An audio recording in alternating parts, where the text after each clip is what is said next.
What's going on, everybody? This is Justin Smith of Palmetto Coast Exotics, and this is the ChondroCast, the podcast about green tree pythons and the people that keep them. Enjoy the show.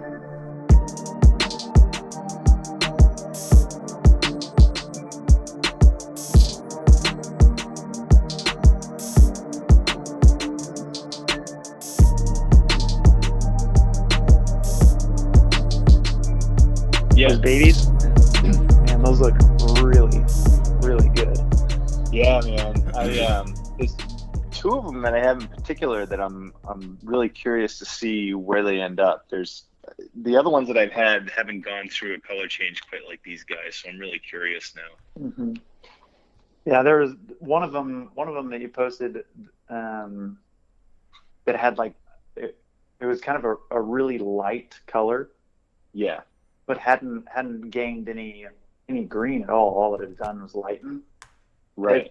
That one looks really cool right now. I'm interested to see what direction that goes. Yeah. Same here. I'm definitely gonna be taking some updated photos as they go along. That's what's so great about these guys. You just, the whole process is interesting, and everyone's an individual. They're all different. It's amazing. Yeah, that's super cool, man. How many did you get from that clutch? She laid 13 eggs, and one of them was definitely infertile at the beginning, and then 12 hatched. Gotcha. That's awesome. And you still have all 12? I do. Yeah. It was 2 yellows and the rest were reds.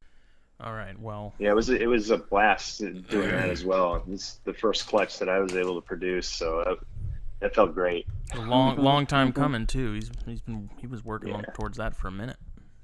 That's awesome. Yeah, I took the slow boat on that one for sure. That's the only way to go, though. Yeah, that's a good way to do it for sure. Yeah. That's the crossroads I was at. Was do I, look for a male that's not a Biak for this female for 2020? Or do I just use the small male that'll be ready, that is a Biak next year? And I ended up just deciding to roll with that small male, because it's like, why spend the money when I've got a male right here that I could use? And since Biaks are sort of in demand. Hey Justin, how are the babies that you have doing? We're getting there. Was it Sunday night? What's today? It's Wednesday. I'm all out of whack, man. Maybe it might have been Tuesday night. A couple nights back. We'll just leave it at that. I got some chicken down.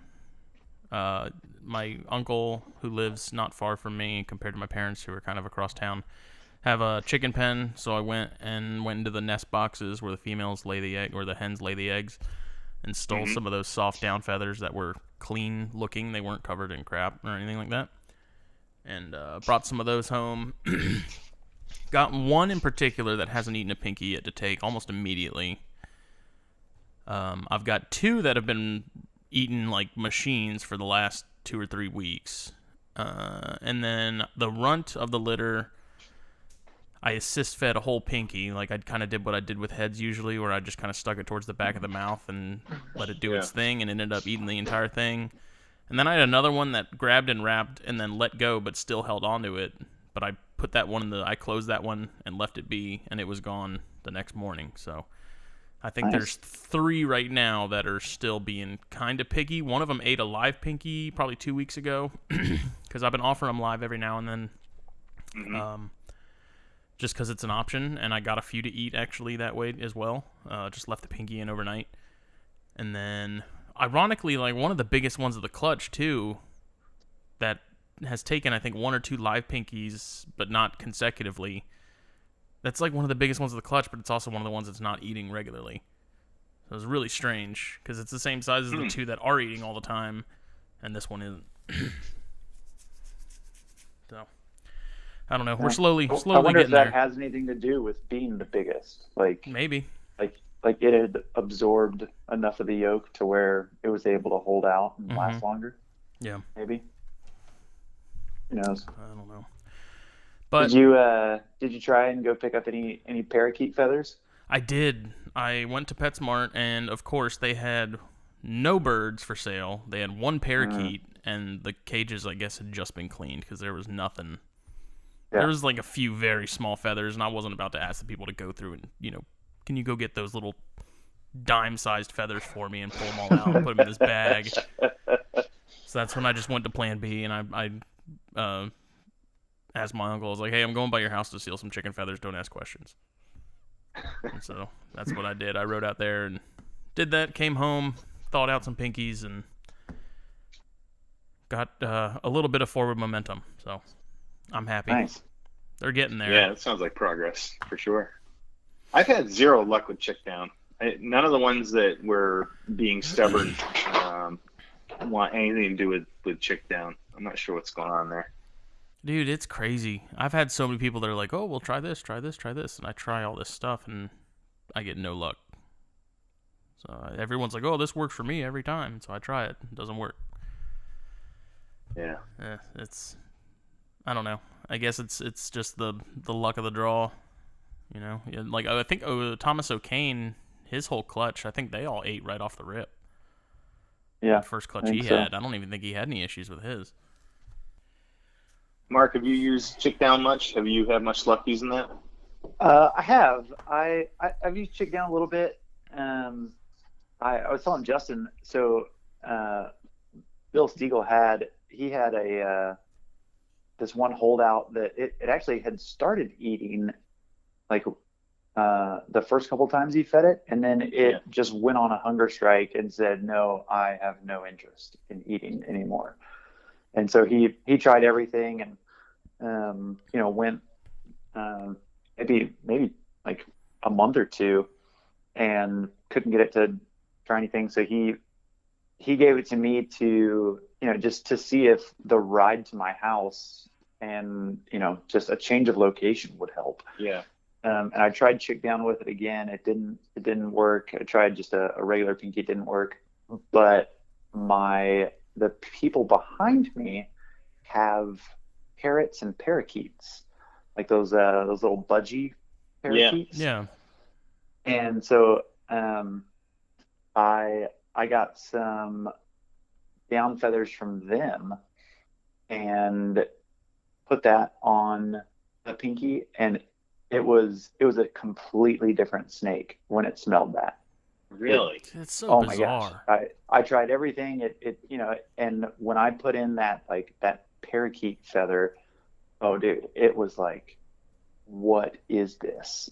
I want that's it. Cool. And it struck out immediately. And so, I have no idea why. But then I went and I told a couple of the other guys here in Texas that had trouble feeders, and they had luck just going to PetSmart and buying, or not buying, but just asking them, hey, can I have some down feathers from your parakeet cage? And they gave them, some in a plastic bag, and a bunch of it worked for them too. So I don't know what if it's the secret ingredient, or if it's just one more thing to try. Yeah. It's you could make some you could species make strange arguments Yeah. about it, where like, well, actually these budgie parakeets are native to Australia, and Right. I don't know. I don't know what it is, but there's something there that it didn't like chick down, but it was all about the parakeet. Well, I'm gonna try that. I'm definitely gonna try that. Next time I go to PetSmart, I'm gonna be on the lookout. If they've got some available, I'm definitely gonna get some. Yeah, give it a try. I mean, the worst they can do is turn their nose up at it too.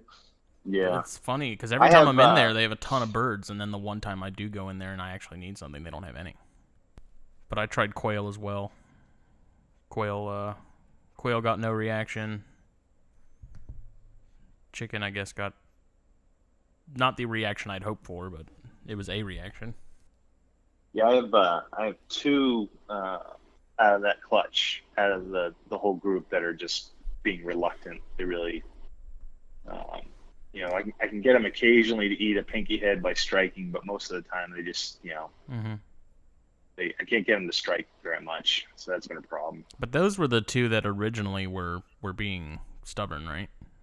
Yeah, I mean, right. I mean, I've been lucky. The other 10, I got eating whole pinkies really quick. So, yeah, these are just the two holdouts. I'll give them a mouse tail if I'm having a hard time getting them to take anything, just to kind of keep them chugging along. And they seem to be doing fine. They're just smaller, obviously, than the others. You can definitely tell they fall definitely behind. Starting to see a difference. And yeah, I just haven't tried too many tricks yet with them. I tried chick down. And I also have that ground stink too, Justin, that I kept in the freezer just for an extended period of time before I try using any of it. So I think I'm gonna break that out and see if I can get anything out of those two using that as well. And you haven't tried that yet? You haven't used that? No, I haven't yet. Okay, I got you. That's sort of my last resort, because that's something Harlan always told me. He's like, man, get a cheap blender, find a skink or something, get some chicken broth, blend it all up, put it in ice cubes. I'm like, man, then I gotta go find a blender. Then I gotta go find one of these damn skinks, which it took me a hot minute to get that one for you, man. I was chasing those things around for probably an hour. They're so damn fast. Like, as soon as you see them and they see you, they're gone. They just disappear. It's amazing. And I mean, I could get a blender at Salvation Army or Goodwill or something, I'm sure, but I don't know. Me and Ryan Brendal, who's local to me, we were talking about the other day, and I said, man, that's a last resort. Like, if it comes to it, I'll do it, but it's not my first choice. I think a lot of it's just patience, though.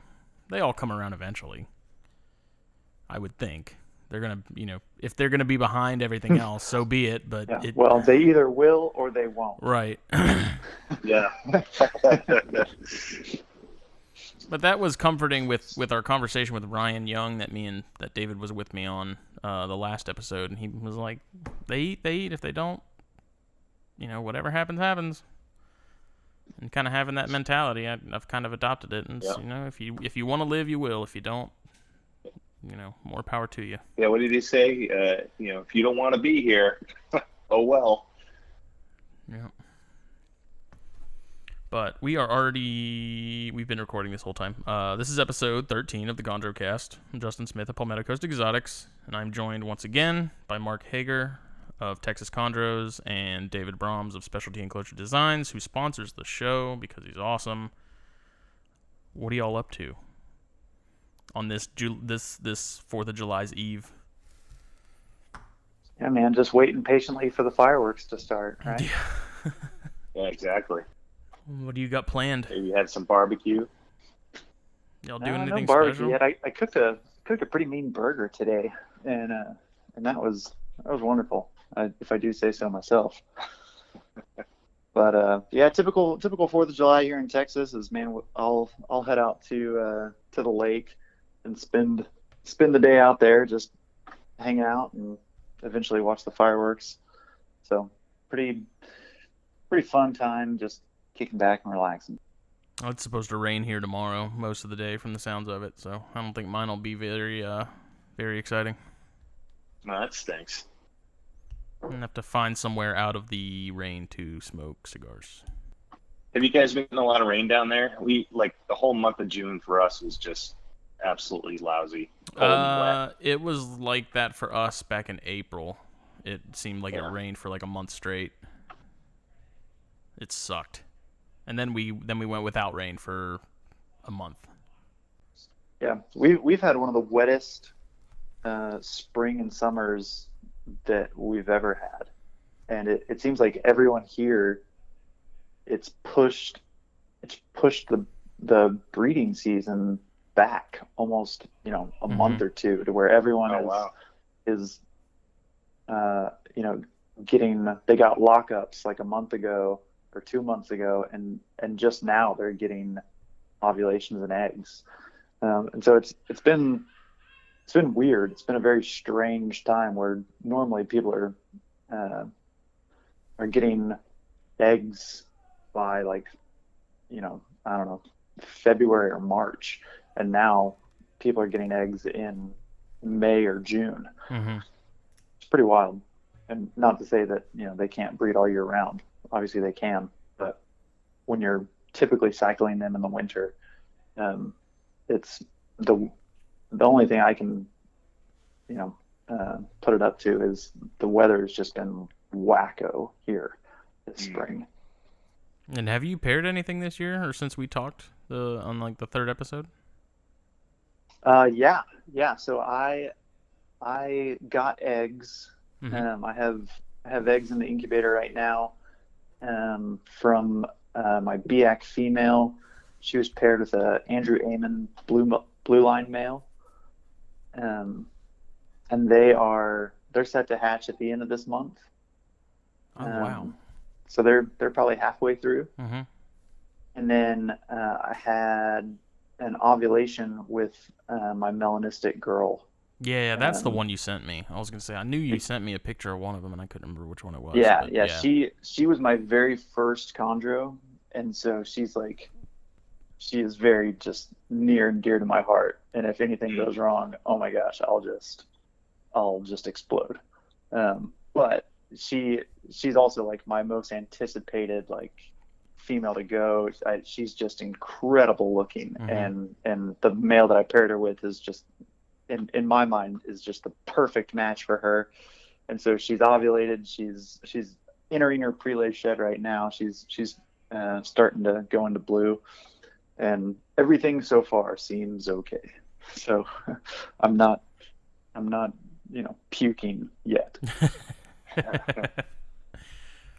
And David, you don't plan on pairing anything this year, right? Or are you later this year? Well, I have one pair of Manokwari that I'm trying to get some eggs out of. So I'm periodically just introducing the male into her enclosure. I don't know, just occasionally, or if she's going into a shed, I'll throw him in there. But I don't think anything's going to happen probably until this fall and winter. I think the room is probably kind of on a winter cycle up here, along with the feeding that I'm doing too. So I'm not expecting anything from them, but I figure what the heck, I'll just introduce them together periodically and see if anything happens. Mm-hmm. Yeah, I did that same thing with this melanistic female.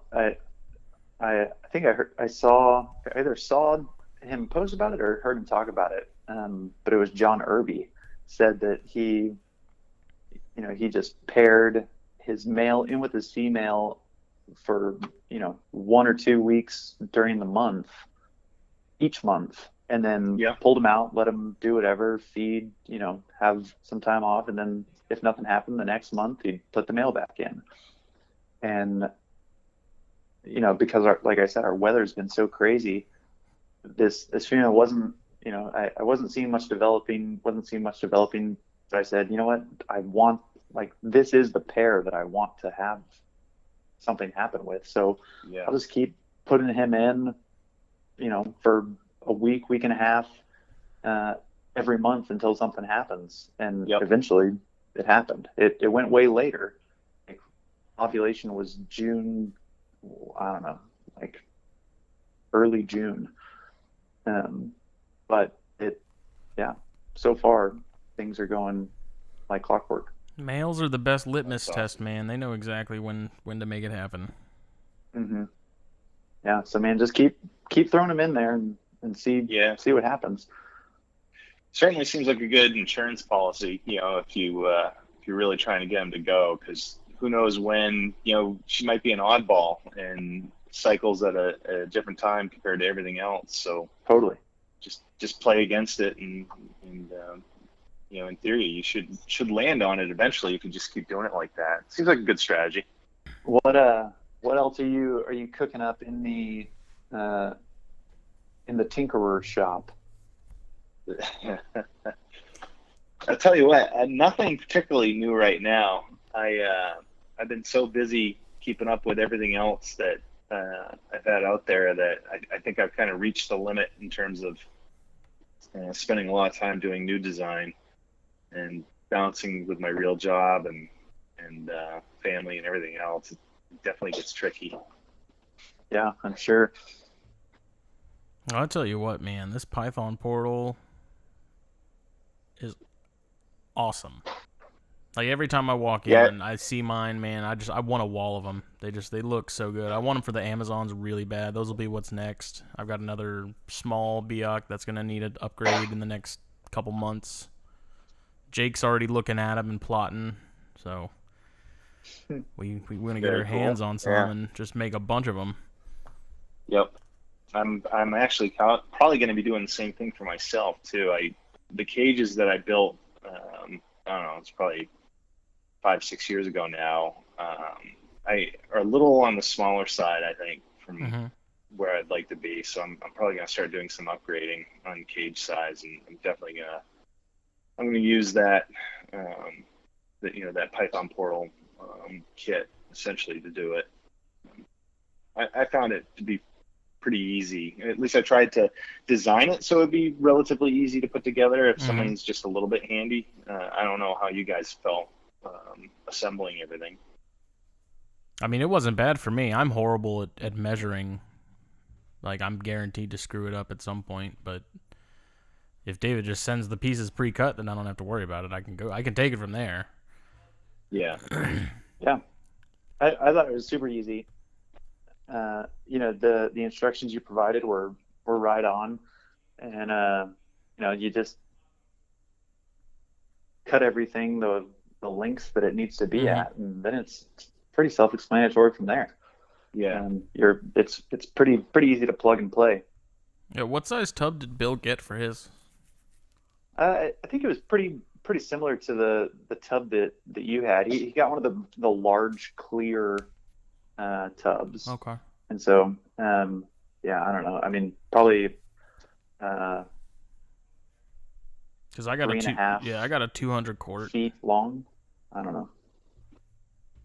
I don't remember the dimensions of that tub off the top of my head, but yeah. I mean, I think yours was like 39 inches long. Okay. That sounds about right. I think that's about what Bill's was. Yeah. Yeah. And do you know how big did you make the opening? Do you remember that off the top of your head? No. Okay. We just eyeballed it. Yeah.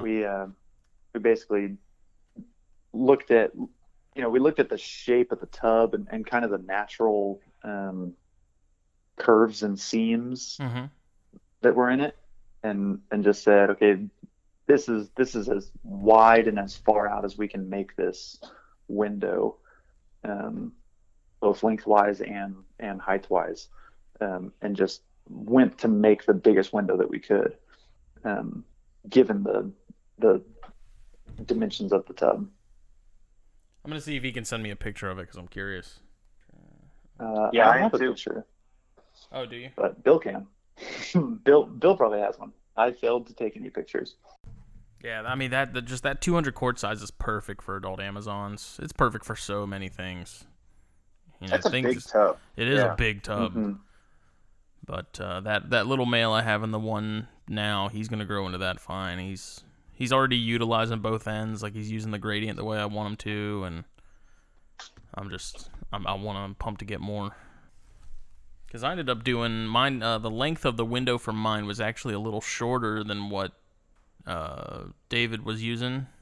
Like, instead of it being 30 inches, I think we ended up screwing up a cut and just ended up cutting it down to 13 inches. So it was 26 total along the top and then 10 on the sides. And it's perfect. It's plenty big enough. And you're using a heat panel in there? Yep. Nice. Yep. And it's working out great. I just have it connected to a hobby stat, and I love those hobby stats. If you're going for just a single setup and you don't want to spend $100 on one of the VE 100s, the hobby stats are little dial ones that are $50, and I've been using those for a couple weeks now, and I haven't had a single issue with them yet. Nice. Very cool. I had this idea of using the tubs. David, the first portals that you made, that weren't really portals, they were like the frames that went over the mouth of the tub. Mm-hmm. Yes. That's what I thought these were originally. Yeah. Well, man, I saw that and I was like, that is brilliant. I I love that idea, but you can't stack them because unless you put them on shelves and everything. But even on shelves, then you have to have something under the back of the tub in order to make level it out. To level it out. And so I was like, man, I want to do that same thing, but I want to stack them. And so I made these wooden boxes around that I could fit a tub into. Oh yeah. And then glue it in there and use the same idea of putting the frame and everything. And they worked out great. I'm really happy with them. They're awesome. But then I saw you put out these. I was like, shoot! Damn it! His looks so much better, and it's such a simpler design to where it took me weeks to get all my cages done, and then we finished bills in like an hour. Oh man! It's like, shoot, man! But kudos to you, man. Well done. Oh, well, thank you. Yeah, no, I appreciate that. That's awesome. Sorry that you had to go through all that, though. Well, I'm sure there's some like old sage saying of like making things the hard way will make you stronger, or exactly something that no one wants to hear. One way or another, it was worth it. Yeah, well, we'll see. Yeah, but it's funny you mentioned that though. About that, that's the one thing about this design that I really like is the fact that you can use tubs the way that tubs were intended to be used, which is to stack on top of one another. And because when I was doing those original frames, that was a question I got asked a lot, was how do you stack them? And I didn't have an easy solution. And then, this just kind of evolved out of that. And I love it. I think it makes things really easy. Yeah. Where do these ideas come from, David? Do they come to you in dreams? Do they come to you when you're in the shower? Well, I don't know. You guys are as obsessed as I am with all this stuff, so it's just you think about it all the time, and that's where it comes from. It's just the love of the hobby. I send you stuff like ideas all the time. I'm like, this is an idea. It's probably a stupid one, but I'm gonna at least just throw it out there, and if you want to run with it, feel free. And I don't like to hold them back, throw man. them at me. I Like don't mind. the mini hook and stuff, the micro hook. That thing is so handy. I use that thing all the time still.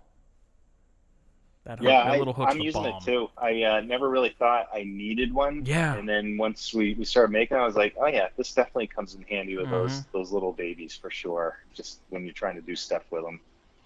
Yeah, and actually, I use them with assist feeding too. Like if I use that fine tip on the actual hook to help push the mouse down some if I need to. So that's really? come in handy too. Yeah, I'm finding all kinds of cool ways to use it. Awesome.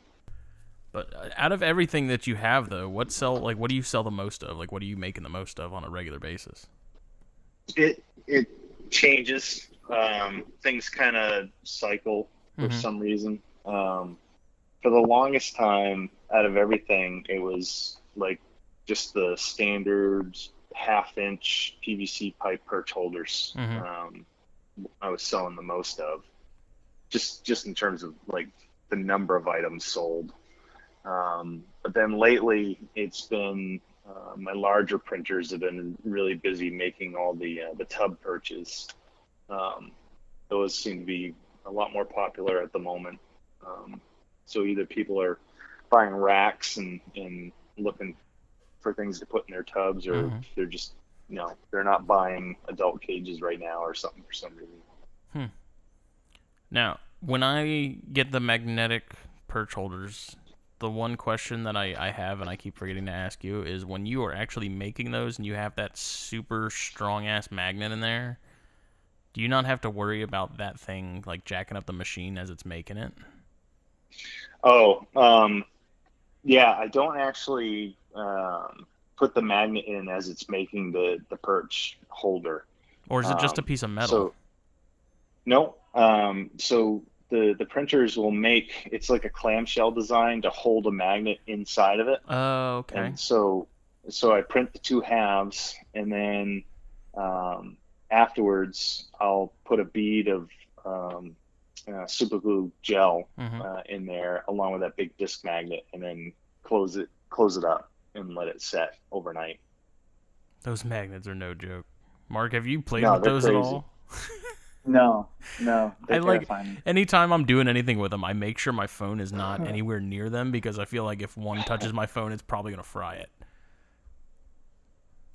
Everything is ruined. Those things are crazy strong, man. It's unreal. Like I actually struggle to get them apart sometimes because I have no upper body strength and I'm weak. Gotta keep it away from your pacemaker. Yeah, that's your trip to the gym. Is removing chondro magnets. I do like those a lot, though. I like being able to take them off and clean, and being able to move the perches to where I want them, and play around with positioning and stuff has been a huge help. Yeah, always trying to make things easier, I guess. Were you able to figure out what to do with the ones where you clipped off the little nubs that are on the backside? Oh, I'm still using them. They're still strong enough to hold up those crepe myrtle branches and everything like that. I don't put any, when I'm in there, I don't put any weight on them or anything like that, but they're still holding up fine. They're not spinning or anything from what I can tell. That male cruises every night and he hasn't destroyed everything. So, I mean, they're still holding up. I should have only done one initially instead of doing all four like an idiot to see how well it would work out. We've all been there. Yeah, I did it, and then I was like, why did I just jackass? Idiot. In other news, though, so let me see, what's this? David Hochstadt at High City Reptiles hatched out this ridiculous looking neonate. I'm trying to figure out what the pair was, but this I know you've probably seen it, Mark, but from High City? Yeah. I don't know. I'm gonna send it to you right now. I know you've seen it. Oh yeah. Oh I have seen it. That one with the crazy bold outline and. Yeah, it's got it looks like he took a Sharpie and outlined every single diamond on it. I mean, it's got this bold black, going all the way down its dorsal, and every single triangle is outlined in this just dark black. It's phenomenal. I'm trying to figure out what that pairing was because I don't remember off the top of my head. But man, I saw that thing and I was like, God. Yeah, that's where it's at. That is beautiful. I don't think that was a repeat pairing because he produced some last year too. It might be the same female. I don't know. I need to get him on here and ask him sometime, talk to him about it. But that thing's intense. Yeah. Pretty wild. Yeah, man, I feel like, it's been really cool to watch a lot of this success that people are having with chondros right now. I feel, not to say that we've got everything figured out by any means, but I do feel like more and more people are having success with chondros of all types, from the Bushmaster imports all the way to designer stuff. It seems like more and more people are able to crack the code, and obviously it has a lot to do with just there's more information out there. The equipment that we're using is better. The husbandry has evolved and everything. But man, it's really exciting to see guys having success like that. It's just awesome, and especially to produce something that nice. Mm-hmm. And do y'all think chondros are the most popular they've ever been right now or within the last year? But yeah, boy, that's a tough question. It seems like there's a lot more very new people to it as of late. But my history only goes back to 2012 or so. So I don't know if it's Well, even in that span of time, have you noticed a difference? Yeah, I would say so. I think it's definitely been growing. Yeah, I mean, I think it's pretty easy to say that the reptile hobby in general is probably the highest it's ever been. Yeah. And it's seemed to be growing really, really well right now. And then, within that, the green trees, however much a small part of it, it seems like more and more people are getting into it. It's growing really fast. I would say that the market right now for chondros is some of the strongest that I've seen. Just consistently, regardless of designer stuff. Like right. People, the value is going up, and people are willing to pay it. And I mean, even some of the things that we've talked about, where there's not any females for sale at all. Like you have to sell your left arm to find a female right now. And I think that's a testament to just the demand for them, in a lot of ways. But it is cool to see. And obviously with Facebook and Instagram, like, and even YouTube, I think a lot of cool reptiles are getting in front of people's faces a lot more now than they ever have before. Right. And so it's green trees are just one of those eye-catching species that, when you see it, whether it's a locality snake or a designer snake, when you see it, you have to stop. If you have any interest in snakes or reptiles or anything, you have to stop and look at it and say, oh my gosh, that thing's gorgeous. Yeah.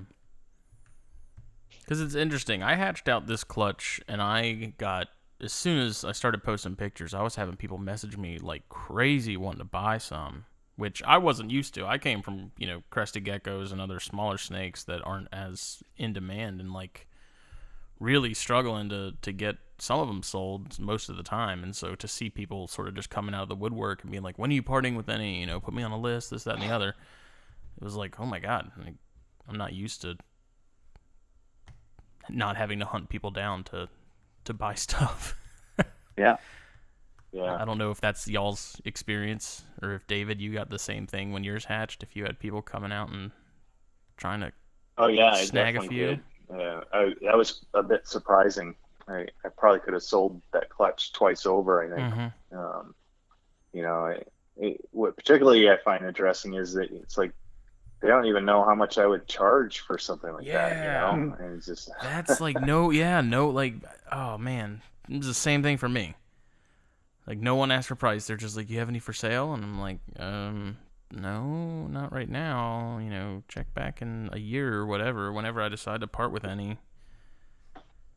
And I don't know if y'all do the list thing, but I have people who are like, put me on the list. And I don't really mess with the list stuff, because it's like, then I feel pressure to have them prepared or ready. Yeah, and it's just like, when they're ready, they're ready. I don't know. I feel like then there's some sort of expectation that's been set, and people are, they're waiting in line. Yeah. And if I end up deciding to hold on to all of them, now I have a bunch of people that are pissed off at me because they've been waiting, and I don't know. I don't bother with it. Yeah. Not my thing. I want to take my time. Yeah, I think it's different when, when you're selling a $5,000 snake and you're saying, hey, these babies are going to go for exorbitant amounts of money. If you want to get on the list, get on the list. Right. But when it's something, where, you might hold on to a couple and or hold on to a bunch of them and only sell a couple. It's like, and there's no use in creating this list that people speak of.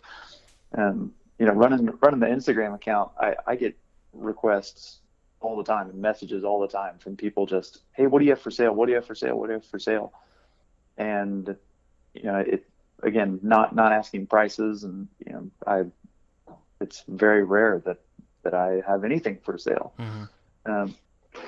But it's it is just it's cool to see that people want green tree pythons right now. I think it's just a really, really cool time to be in the hobby and watch so many people get excited about the snake that we've been excited for so long. It's interesting because I have a buddy in the UK. I don't know if y'all are friends with him on Facebook or not, but it's Nipper Reed, and we were talking about that yesterday. We were messaging each other back and forth, and we were both sort of laughing at the fact that we keep things now that 20 years ago, 25 years ago, it was a pipe dream for anybody to have any.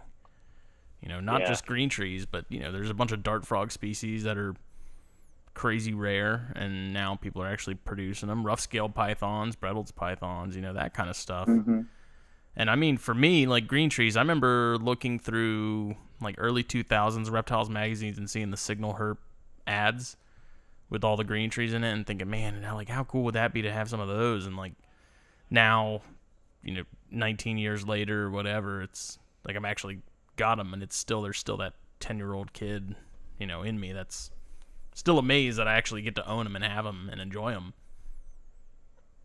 Yeah, for sure. It is cool, man. And it's something that I know that we take for granted, where it's like, there's been so much work to go into getting these things, just accessible, but even getting the information to know how to breed them and how to take care of them and how to, care for them in captivity, that we don't think about. Yeah. And it's crazy to think of the people that have put in decades of work, just to get these things, able to thrive in captivity. That's something I keep in perspective a lot too. I think about it a lot, especially when I'm like driving or something. But like we have it so easy now compared to 20, 30 years ago. Oh, yeah. Even longer back. Like it's just unreal. Like you have this machine that can tell you anything you ever want to know about anything in your pocket. And now you have access to all this information and all these, supplies or whatever else you need to make keeping these animals as easy as possible. When guys like Trooper Walsh and stuff, when they first got them in, they had to crack that code without any of that. Yeah, it's just like mind-blowing.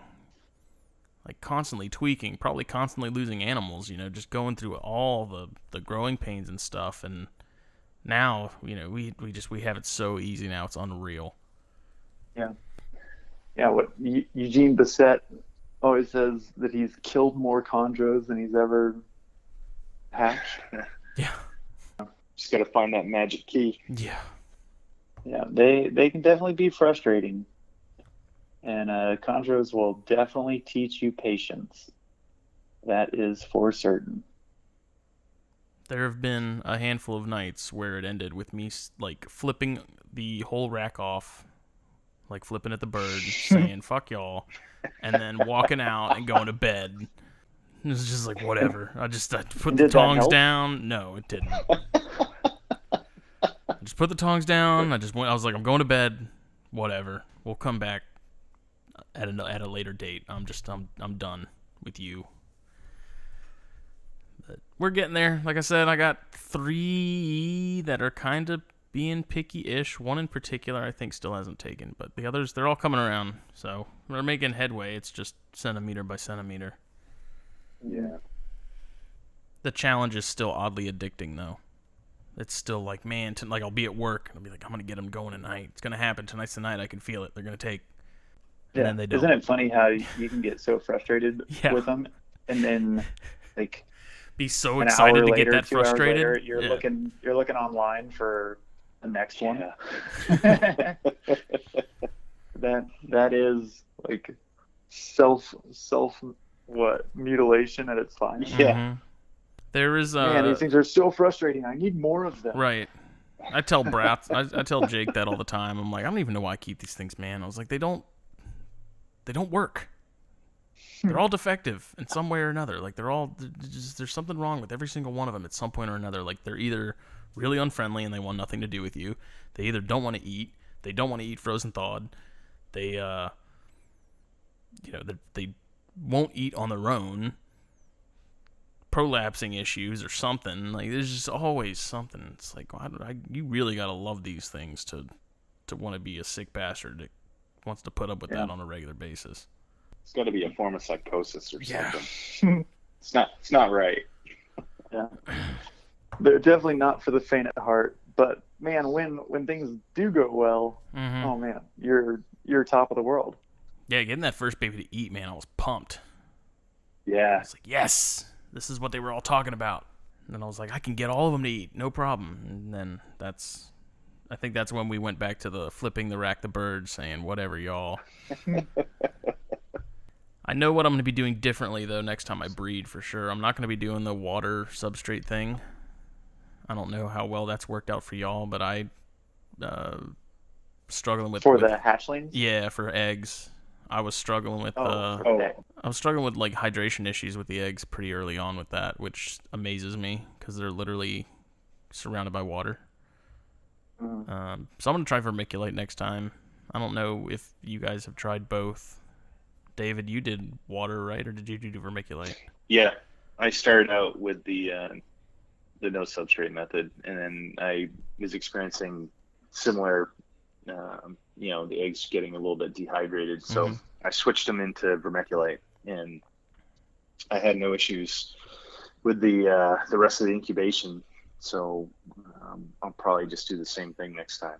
Yeah, Luke Myers he had the same issue. He said they were looking rough. He put them in vermiculite. They plumped back up within, I think he said 24 or 48 hours. They were right back to normal.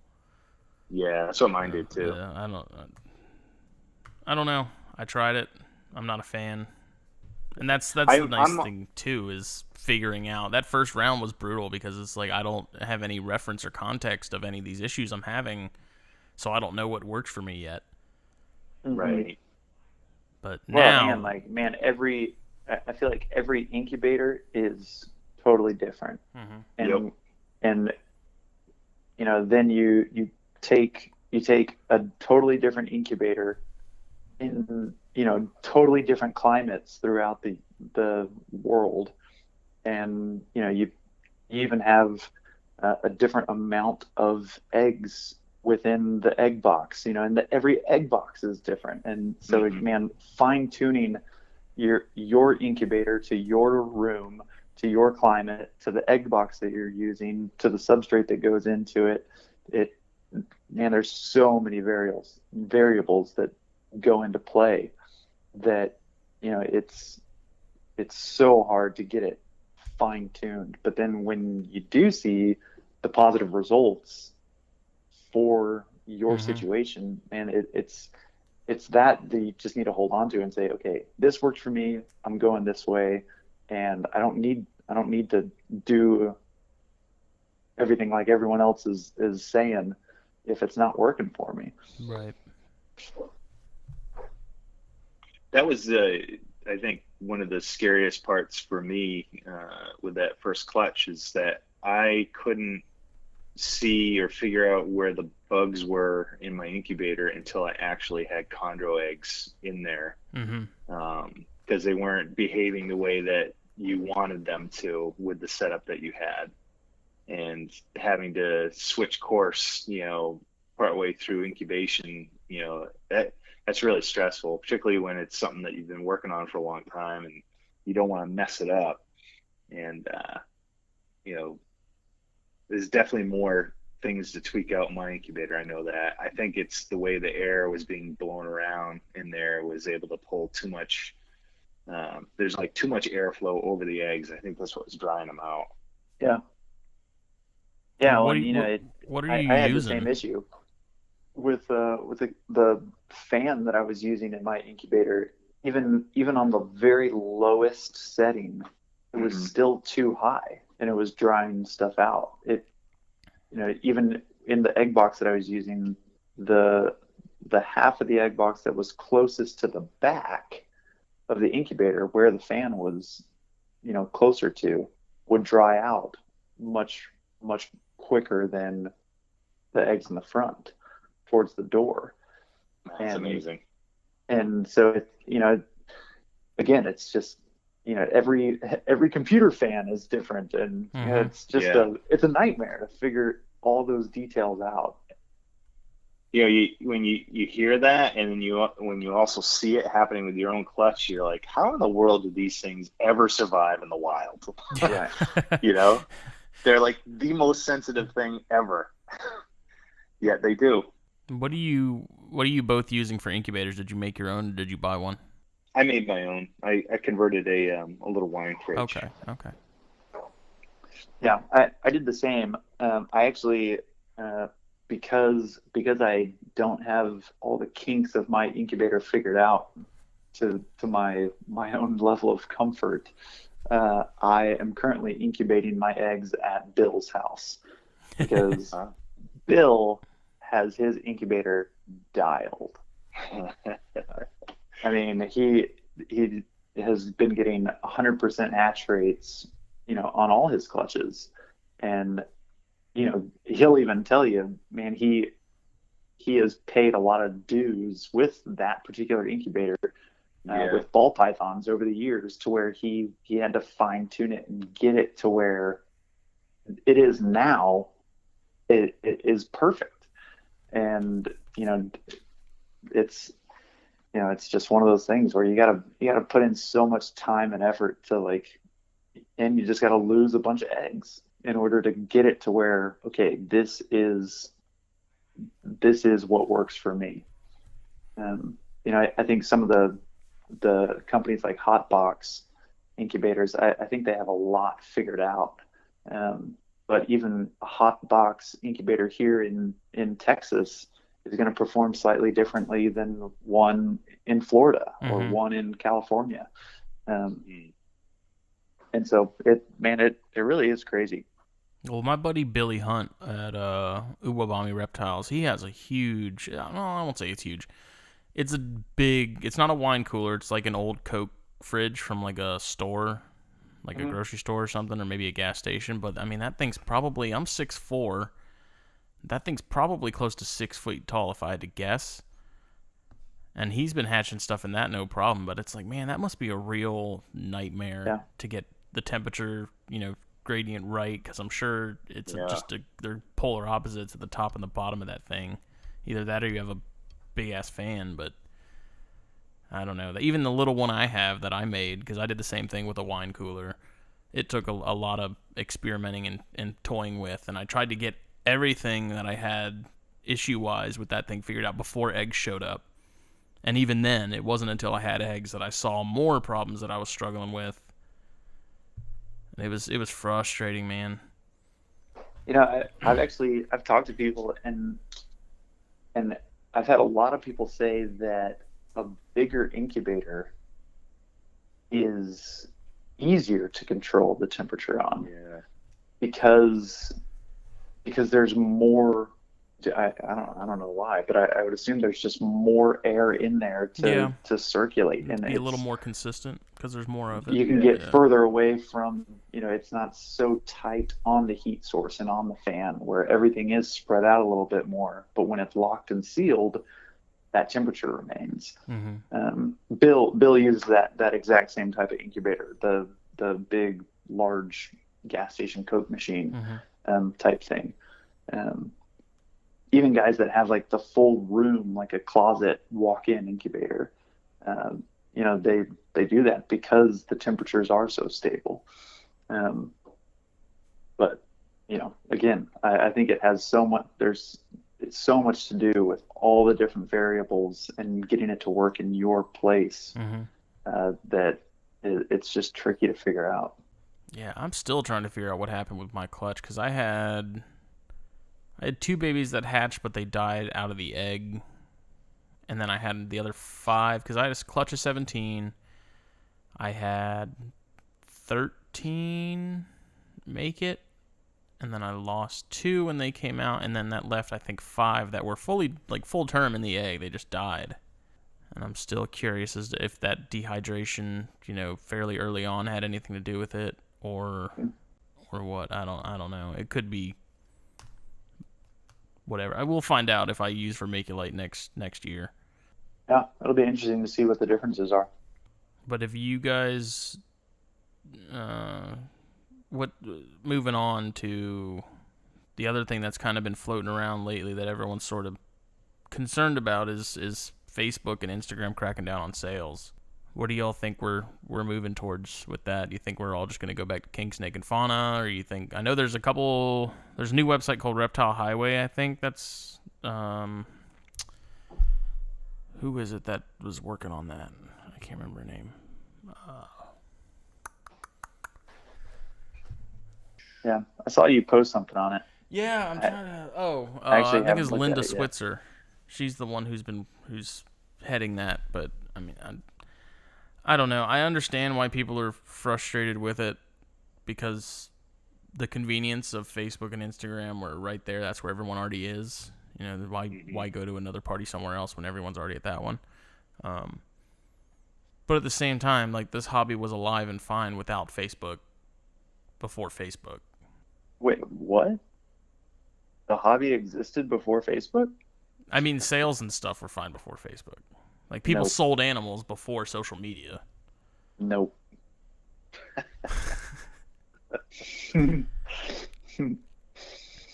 Now, it is super unfortunate.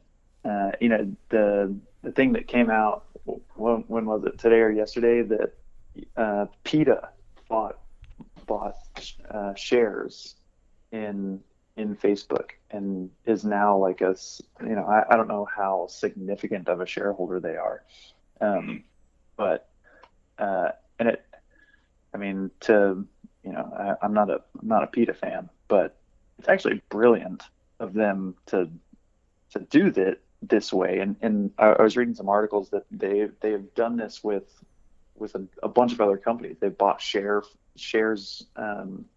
from McDonald's to like have a place at their shareholder meetings to speak and have a voice that reflects however many shares they have. Like,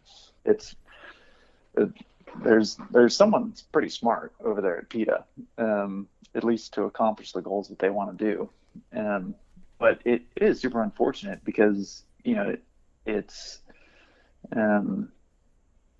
penalizing people that do love animals, and that we're not doing this because we like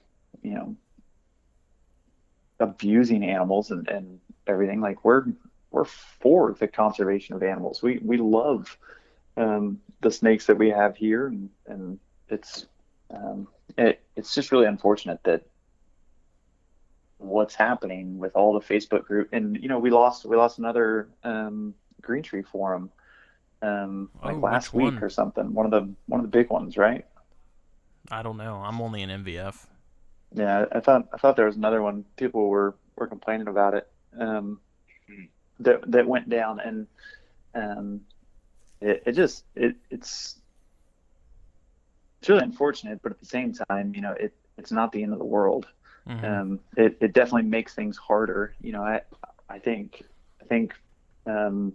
the actual MVF is going to be a great place for at least green tree people to fall back to and have the discussions. And man, it would be awesome to have the forum kick back into a place where people are using it regularly and the classifieds there.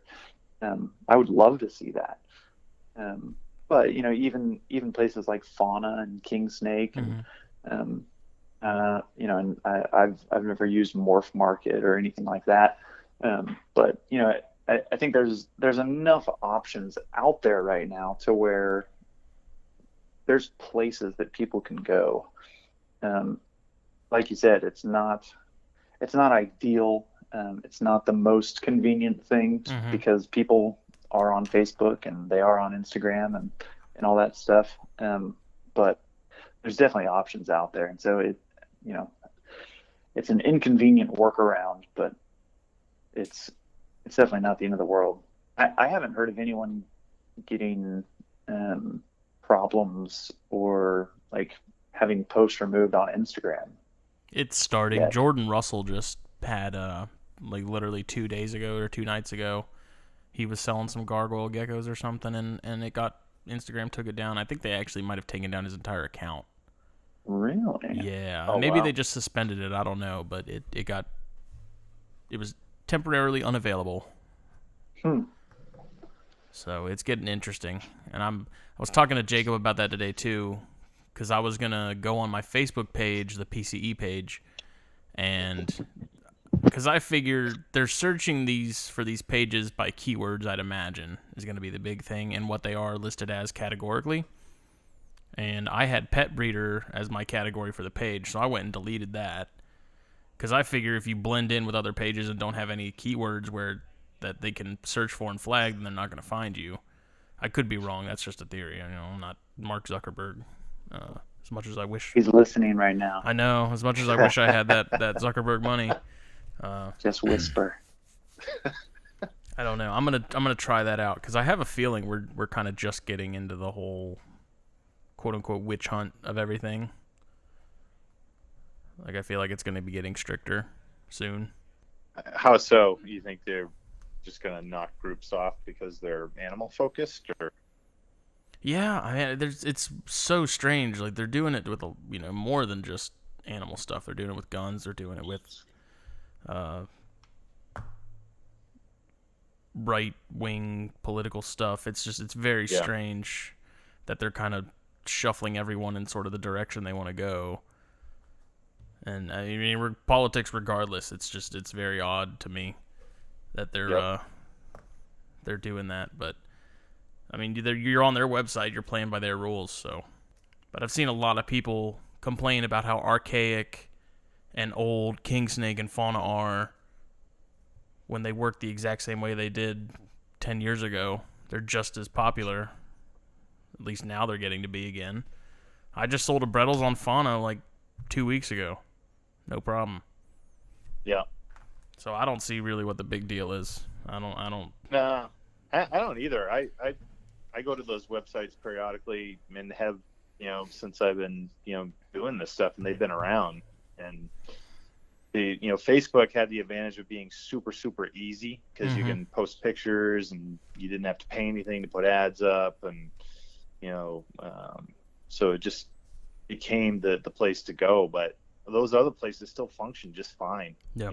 And they're definitely going to have a resurgence, because there's not a lot of other choices. I mean, you can see how many people are on fauna looking at a particular thread at any given time, and it's usually in at least the double digits, if not triple. Like, it still gets a lot of traffic. So people are just like, I'm not going to use kingsnake because it's old. I'm not going to use fauna because it's old. It's like, whatever. People are still on there. People are still looking for snakes. People are still selling animals. It's not that big of a deal. Yeah. Mm-hmm. If you put all your eggs in that Facebook basket, then you're likely to be screwed at some point, I think. Yeah, and I also think we'll likely see a bigger resurgence of individual websites. Everyone's kind of used the crutch of Facebook to function as their own website because it's super easy. Right.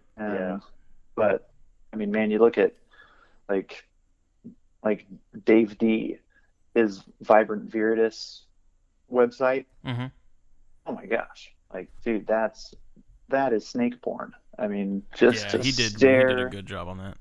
Or whoever did. Stare at that website and go through all the. I mean, it's phenomenal. And I don't think he necessarily like updates it with every new snake that he gets and everything that could possibly be for sale all the time. But I think more and more people, especially it's a lot easier to make websites now than it was even 5, 6, 7 years ago. Oh, definitely. Yeah. You can go on, you can create a pretty good looking website in a pretty short amount of time for not much money. I put the THP one together in like 2 days. Yeah, and it's way easier to update stuff, and so I think there's likely going to be a resurgence of people using individual websites, and whether or not they actually update them and sell animals directly through their website, it will be up to them. But I bet you'll start seeing more and more of that. I do like the idea of people going back to the forums, like actually going back to the MVF. Yeah, man, I love the MVF. I was looking on there actually today or yesterday, and there were a couple new posts, which is always encouraging. Mm-hmm. I'd be curious to see how many people actually, if they haven't signed up for like the MVF, the forum, not the group, but how many people actually leave the group or stay on the group, but how many actually sign up to be a member on there. Mm-hmm. Because I feel like that played a big part in why groups got so popular. Is there wasn't a registration and a sign up or anything like that. You just joined that group. It was one click. And people are so lazy now, I think, to go through and sign up on a forum like you used to do all the time. How many people are actually going to take the time to do that? It'd be interesting to see who does it and who doesn't. Mm. Yeah, when it was always such an intimidating barrier of entry of Mm-hmm. like, oh man, I gotta sign up, I gotta create a profile, I gotta make my first post, everyone here is gonna see it, like I'm gonna look like an idiot. It was intimidating stuff. And with Facebook, it's just the thing where everyone has a profile. You can say whatever you want. It doesn't matter. There's no one knows who anyone is. You could be talking to a chondro legend on Facebook. You could be talking to a chondro, beginner or even a non-keeper, but they've started a group, and so they feel like they have some sort of clout, and you don't know who you're talking to. Mm-hmm. But the MVF, like, really, you could go in and see very easily, these are the people that have that have successfully kept and bred, and there was kind of this clique group of people that you were like, man, these guys are the real deal. Mm-hmm. I want to hear what they have to say about this topic. I think being able to see how long someone's been a member and seeing how many posts they've done over the years and stuff played a big part in that.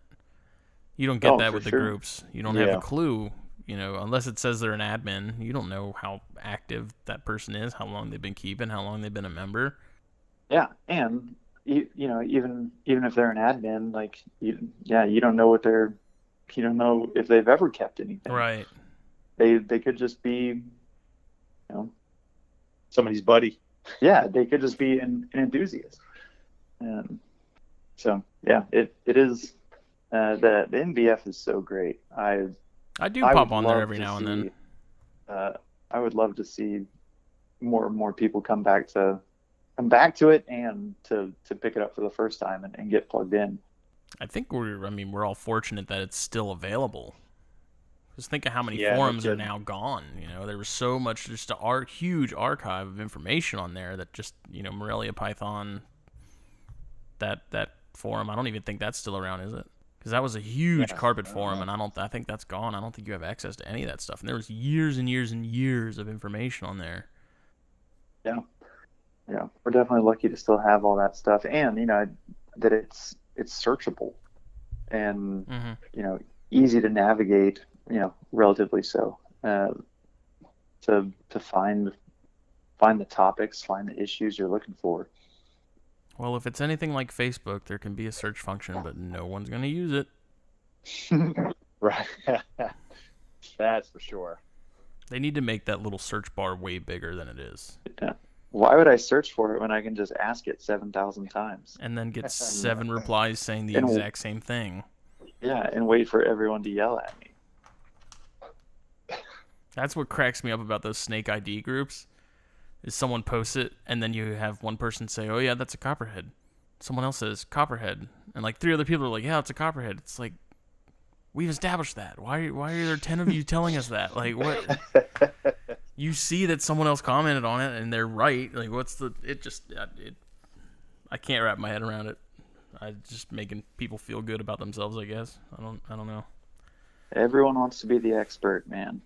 That's the Facebook mantra. Join Facebook, where you can be an unqualified expert. I call them toes. Me and Jay call them toes. The overnight Instant experts. expert. So we see something on a group or something. Oh, yeah, that guy's a toe. Overnight experts. But we are coming up on an hour 15. Let's close out with what y'all's plans are for later this year and 2020. David, what you got going? What you got planned? I am hoping to have pure Maniquari clutch, hopefully within the next year is what I'm looking to do.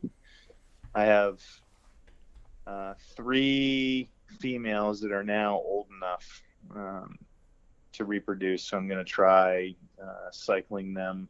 Well, it started now, but cycling them and then doing introductions this upcoming fall and winter. Do you know how much they weigh? Are they pretty small? Yeah, they're all small. All my females are on the small side. Okay. They're, I don't know, quote unquote, more natural in weight. Mm-hmm. So they're, I would say probably the 800 gram range. I still need to get I still need to get a scale and weigh my big Biak. I'm curious what she's at. She's huge. I wouldn't be surprised if she was at least 1,000. Yeah. She's a monster. And you said you have 3 females that you think will be ready to go? I think so. Yeah. They're certainly old enough now. And this will be the first time I'm going to try getting them to go. So we'll see what happens. But they're all going to be paired. All of them will be paired with, I got a couple Maniquari males too that should be ready and available for them. So I'm hoping to get a straight Maniquari clutch this year. That's my goal anyway. That's awesome. Well, man, with 3 chances to do it. Yeah. Sounds like you should have. Odds are in your favor. At least decent odds to get one. It's definitely not going to happen now. Oh, sorry, dude. I'm so sorry. Erase it from the podcast, and then it'll never happen. Oh, that's exciting. Yeah. Are you in the camp of traditional winter cycling and doing it with temperature and light and food and all this stuff? I'm more in the, I don't know if you want to call it the newer like food cycling method that people are starting to go towards more often. So what I'm doing is I'm fasting my animals during the summer, and then start feeding them again in the fall, and feed the females very, very frequently, and do introductions while that's all going on. And then on you top feed them of with that, smaller meals during that time? Yeah, definitely smaller. Like, instead of large or a jumbo-sized mouse, they would get like small to medium, and that's what I did with this girl this last winter. And I was feeding her a very small meal, maybe every 3 to 5 days or so. Mm-hmm. And they were pairing up very regularly and did everything that was pretty much textbook. And so I'm definitely gonna do it again this year.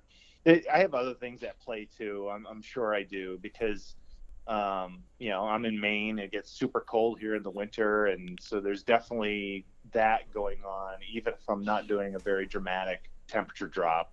Mm-hmm. The only thing I will do is drop it maybe a couple degrees at night. So for a nighttime temp, instead of being around 80, it would be around 78, 77. And then do you do night drop year round? I do. Just do that.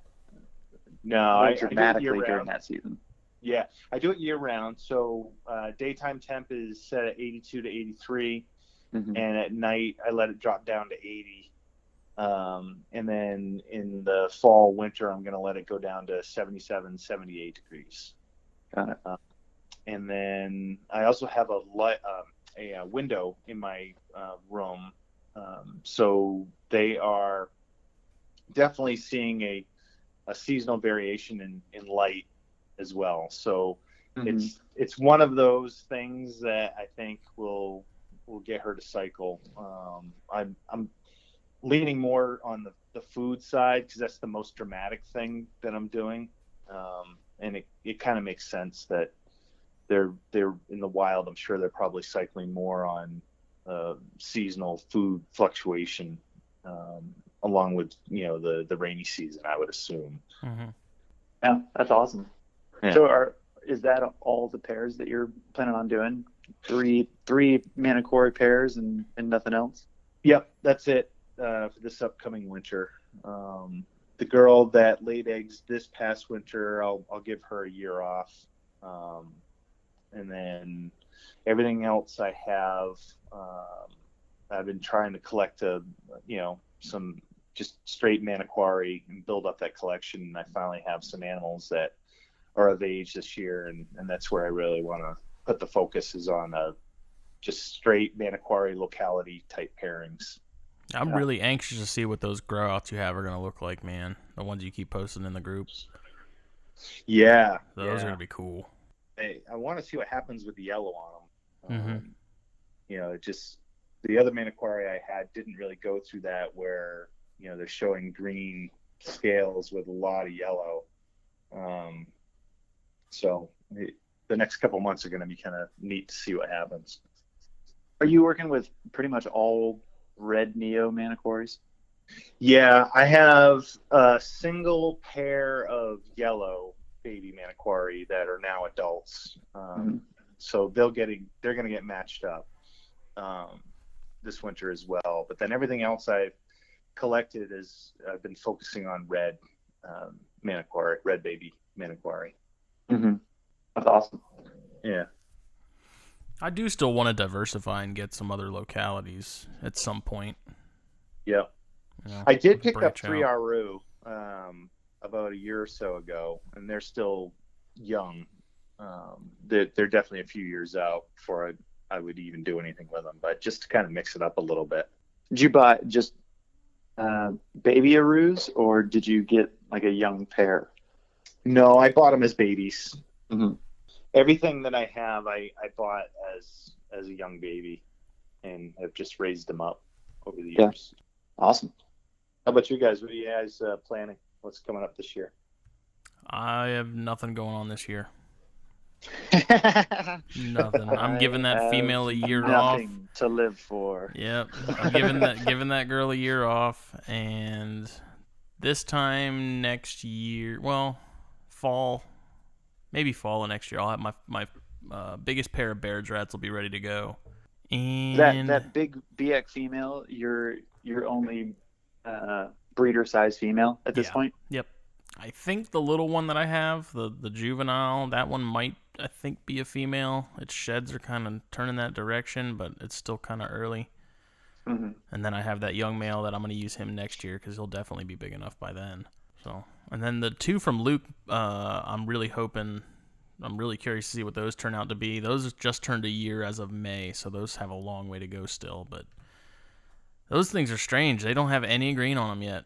And me and Luke are constantly messaging each other like, hey, any of yours turn green? He's like, nope. Any of yours? Nope. And like, they're really strange. There's not a speck of green on them.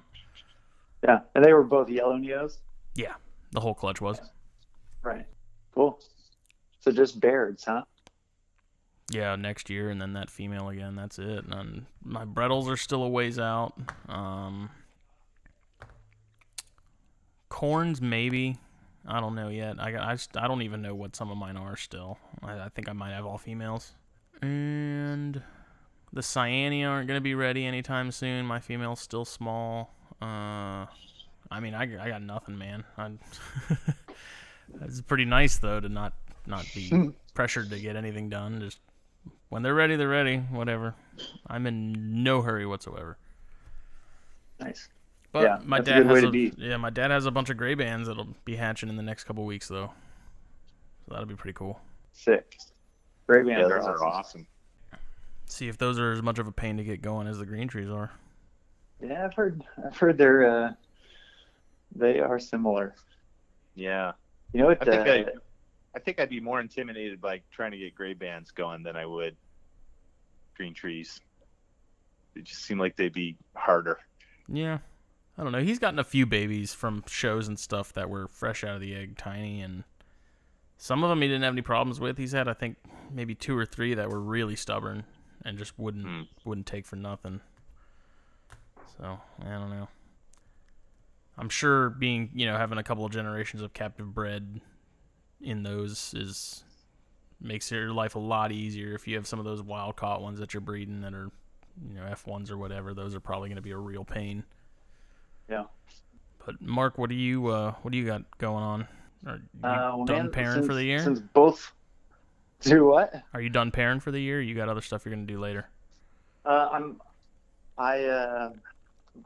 So I have three females that are of age, and the 2 that I paired this year both went. Mm-hmm. And so that's kind of a dream come true. Both females that I paired ended up, at least so far, going the distance. Got eggs from one and got ovulation and waiting on prelation from the other. So they'll get next year off. And then I actually I just acquired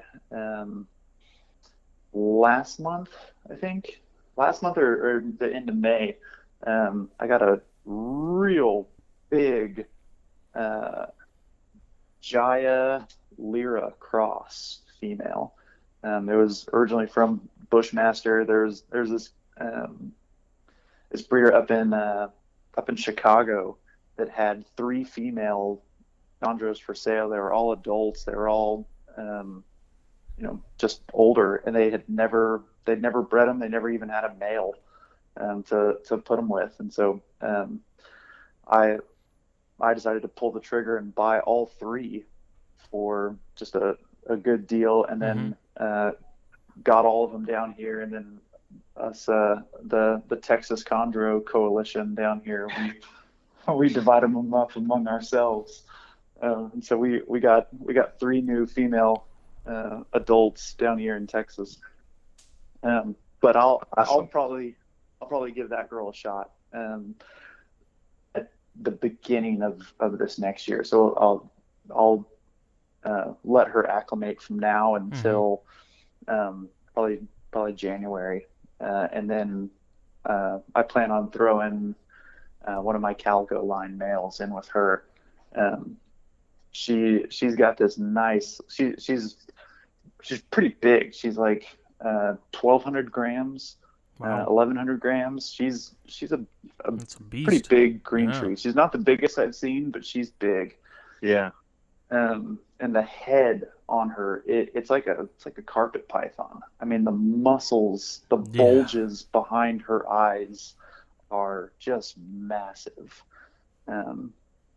So she's a pretty intimidating one to look at, but so far she seems pretty okay. And she's got this nice blue, just kind of a blue wash over her whole body. And the male that I'll pair her with has a lot of like black and blue diamonds all over him. And so I'll give them a shot, and if they go this next year, great. And if not, then hopefully I'll have my hands full with enough hatchlings to where I won't care. But that's just wishful thinking at this point. I will say I am glad that I didn't have 17 baby green trees. Like, there is a silver lining to losing a handful of them, because, man, having 17 of these things, 10 is plenty. Yeah. Which is, sure. I said from the beginning before I even got eggs, I said if this is a small clutch, I'll probably actually be happier with that than if I got a huge clutch. Small batch. Yeah, but if you don't know any different when you're getting into it, you'd probably be pretty stoked to have 17 babies too. Oh yeah, definitely. It's just knowing going into it that they'd be as difficult as everyone told me they would be. It was like, if I end up with only a handful, I'll be happy with that too. I'm not going to be upset. It's not going to be like, oh, I had 17 eggs and I only ended up with 2 babies. It's whatever, right.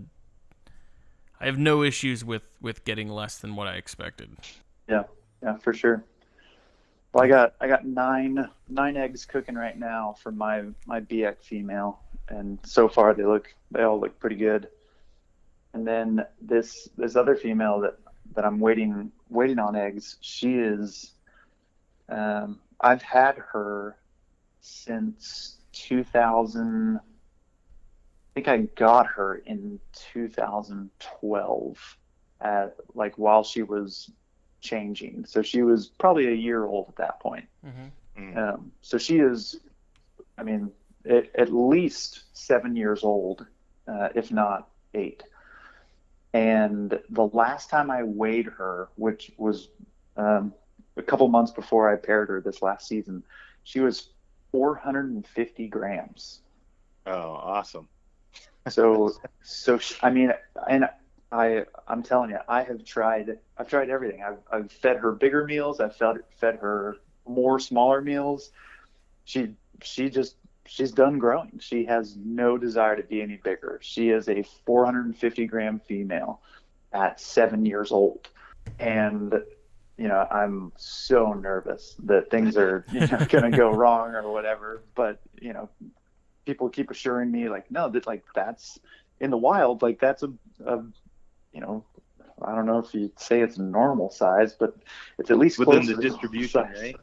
Yeah. So she's a total midget chondro. But hopefully, I will be really interested to see the eggs that she lays, because they've got to be minuscule. But who knows? I've heard of some other guys that have successfully bred females at 400, 500 grams and gotten, still 8 to 10 egg clutches and not had issues. So hopefully we'll see what happens, and it'll all be positive. When I got that first clutch, that's what surprised me the most, was just how small. People told me their eggs weren't very big, but I was not expecting them to be that small. Yeah, I was really excited to go over to Bill's the other day, and I literally walked into a snake room and I said, Bill, I want you to get me a ball python egg. I have this idea for a picture that is just it's just been in my mind. I want to put a ball python egg next to a green tree egg and show everyone how small these are, because they are so tiny. And then, a snake is inside of there and it pops out and you have to start feeding it. Yeah. It's just wild to me. Well, you always see them on Facebook and stuff all the time. You see pictures of eggs in the group, but you never get any real context to just how small they are. And so I knew they'd be little, but it wasn't until I saw them that I was like, wow, those things are that's a big female Biak that laid those, and those eggs are small. But it's crazy because Bratz had his Papuan carpets lay, and those eggs were the clutch was half the size of mine, but the eggs were twice the size of the green tree eggs. 2 of those green tree eggs could fit in the same size circle of one of those Papuan carpets, and that female was smaller than mine. It was really bizarre. Wow. That they're bigger snakes like that, but they're laying small eggs in bigger clutches. I'm trying to see if Justin Wilbanks, he just had his first pip from a clutch that he's been waiting on for the last couple weeks. I'm trying to see if any of those are out yet. Nice. Because that was a pretty cool pairing too. Yeah, he's been dialed in this season. He's been having a lot of success. It's been awesome. I'm really excited for him. Yeah, he was a huge help, man. I was talking to him a lot during incubation and stuff. He's a massive help. I'm gonna get him on here eventually too. I've been talking to him about it for a long time. It's just schedules aren't jiving. But if there is nothing else y'all got, we're at an hour and a half. If there's anything you wanna add or anything we didn't touch on, I think we covered pretty much everything we wanted to. I think so, yeah. Where can people find you? Facebook for now, I guess. Until it disintegrates. Until it all disappears. Yeah. Easiest place to find me is either on Facebook or on Instagram. Texas Chondros or Mark Heger. David, the official sponsor of this podcast. Yeah, you can reach me on, I got my own Facebook page, and especially enclosuredesigns.com. I'm also on Instagram as well. All right, y'all. Well, I appreciate you coming on, taking the time out of your evenings. Yeah, dude. Thanks for having us. This was fun. Yeah. Thank you. Anytime. We'll see y'all later. All right. Take it easy. Have a good 4th. All that good stuff. Do the same. All right. Take it easy, y'all. See you guys. Yeah. All right, y'all. That was episode 13 of the ChondroCast. Please be sure to subscribe via SoundCloud, iTunes, Google Play, Spotify. Find these episodes on YouTube on my YouTube channel, Palmetto Coast Exotics. Please follow David at Specialty Enclosure Designs. Follow Mark at Texas Chondros. Big thanks to David for being the official sponsor of this show. Whether you need the Python portals we were talking about, perches, perch holders, the micro hooks that I've been using for neonate chondros. He does so many cool products that you need to go check out. SpecialtyEnclosureDesigns.com. Coming out with new stuff all the time. He just came out with a perch meant for taller tubs. Not necessarily the shallow shoebox style, but something a little more squared off and a little taller. Please check them out. Doesn't just have to be for chondro stuff. Use them for Amazons. I use them for the Boiga. I use them for the Brettles pythons. Jake uses them for his carpets. So many uses for all of his products, please.